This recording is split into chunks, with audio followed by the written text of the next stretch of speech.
For example, we can green the land.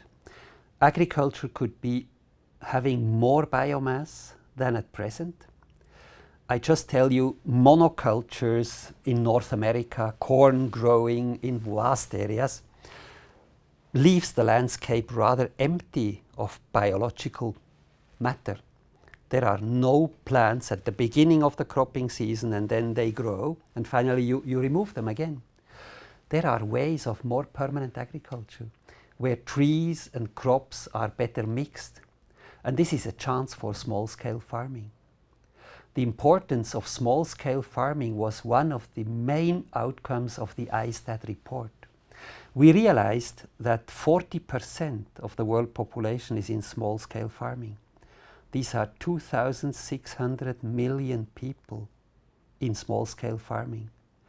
A huge amount, and most of these small-scale farmers, they produce on their own because their overall productivity is rather low compared with the mechanized agriculture.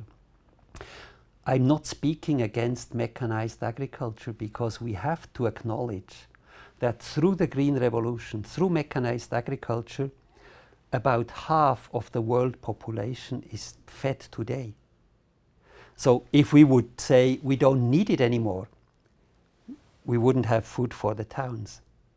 Almost all our towns on the world, nearly 50% of the population of this world, is fed from rather mechanized, rather modern ways of agricultural production. And the other half is fed from small-scale farming. That's the status quo. But in future, I can say that small-scale farming has a much larger potential to increase agricultural output than large-scale farming.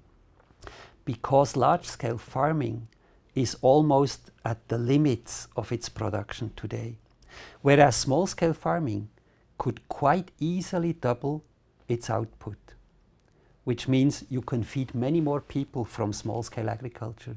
And this is why the ISTAT concluded that investing in small-scale agriculture is a must for the next 20 to 30 years. If we want to feed a growing world population, we have to invest in small-scale agriculture. They can double their yields. And if I say double, many people may think, well, this is far too much. You know, this is not ecological.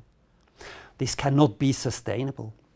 However, in small-scale farming, the overall output is only about 1 to 2 tons of grain or tubers, potatoes, and so on per hectare. 1 hectare is 100 by 100 meter. This is about the size of one farm in developing countries. But from this hectare, you could easily produce 2 tons. If you would use this hectare in a mechanized agricultural system, you would produce 3 or 4 times more. You would, on the average, you would produce 3 to 4 tons from 1 hectare. Why are small-scale farmers producing only 1 ton? And you can improve it. That's why the potential is with small-scale farming.